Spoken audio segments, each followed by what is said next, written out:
एक हफ्ते हो चुके हैं अमेरिका, इजराइल और ईरान के बीच की लड़ाई को शुरू हुए, लेकिन अभी तक अमेरिका को ये क्लियर नहीं है कि वो युद्ध क्यों कर रहा है।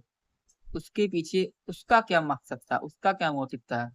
उसके मकसद, उसके मोटिव हर दिन चेंज हो रहे हैं।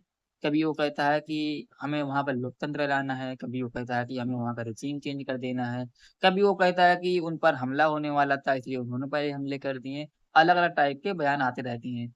लेकिन उसका असर हम हमारे देश पर, भारत पर अब दिखने लगा है।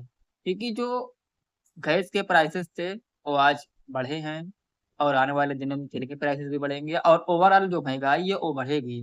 क्योंकि जब तेल पेट्रोलियम महँगा होता है, तो जो ट्रांसपोर्टेशन की जो लागत होती है, वो हर हाल में बढ़ जाती है और जब ट्रांसपोर्टेशन की लागत बढ़ती है, तो हर एक सामान पर बढ़ेगी। इसलिए सारी चीज़ें महँगी होने वाली हैं, यानी कि एक तरीके से उसकी आर्थिक कीमत, इस युद्ध का क्या मोटिव है, क्या मकसद है, ये ही नहीं पता है। उसका आर्थिक मोटिव हमारा देश चुकाएगा। तो जितनी जल्दी हो सके ये लड़ाइयाँ खत्म हो जानी चाहिए और बातचीत की सहायता से अगर बातचीत करने के लिए भी ईरान के पास, तो क्योंकि उनकी जो टॉप लीडरशिप थी, वो खत्म हो चुकी है हमले में, तो बातचीत करने के लिए कौन आगे आएगा? ऐसे में बहुत सारी चीज़ें हैं, लेकिन उम्मीद है कि धीरे-धीरे सारी चीज़ें ठीक होंगी। लेकिन तब तक, जब तक ठीक नहीं होती, तब तक हमारे लिए एक आर्थिक कीमत हम चुकाएँगे, हमारा देश चुकाएगा।